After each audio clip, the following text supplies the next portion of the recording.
కూతురు వియోగంతో తల్లడిల్లి ఇప్పుడిప్పుడే కోలుకుంటున్న జగన్మోహన్ రెడ్డి ఓదార్పు పర్యటనలకు శ్రీకారం చుట్టనున్నారు. పశ్చిమ గోదావరి జిల్లాలో 3 రోజుల పాటు సుడిగాలి పర్యటనకు షెడ్యూల్ ఖరారైంది. రోసయ్య డిఎస్ల నుంచి కూడా డైరెక్షన్ అనుకుని జగన్ 9న ఏలూరు వైపు కదులుతారు.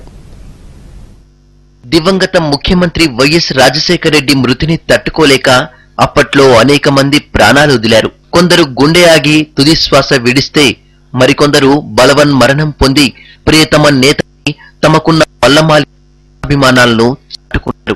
తన తండ్రి కోసం ప్రాణాలర్పించిన వారి కుటుంబాలన్నింటినీ కలుసుకొని పరామర్శిస్తానని వైఎస్ అంతిమ సంస్కారం అనంతరం తనయుడు జగన్ ప్రకటించారు. ఈ ఓదార్పు పర్యటనలకు పశ్చిమ గోదావరి జిల్లాతో శ్రీకారం చుట్టాలని నిర్ణయించుకున్న జగన్ అందుకు అవసరమైన ఏర్పాట్లు పూర్తి చేసుకున్నారు.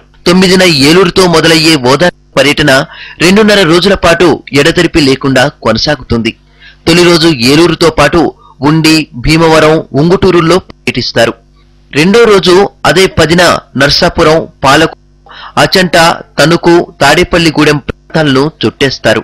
మూడో రోజు 11వ తేదీన చింతలపూడి, కొవ్వూరు, పోలవరం, గోపాలపురం వెళ్తారు.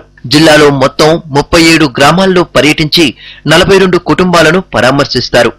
500 కిలోమీటర్ల పైబడి సాగే ఈ తొలి ఓదార్పు పర్యటనకు స్థానికంగా ఏర్పాట్లు పూర్తయ్యాయి.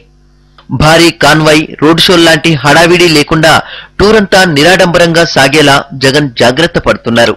తెలంగాణ ఇష్యూ లాంటివి టచ్ చేయకుండా జగన్ ప్రసంగాలుంటాయని తెలుస్తోంది.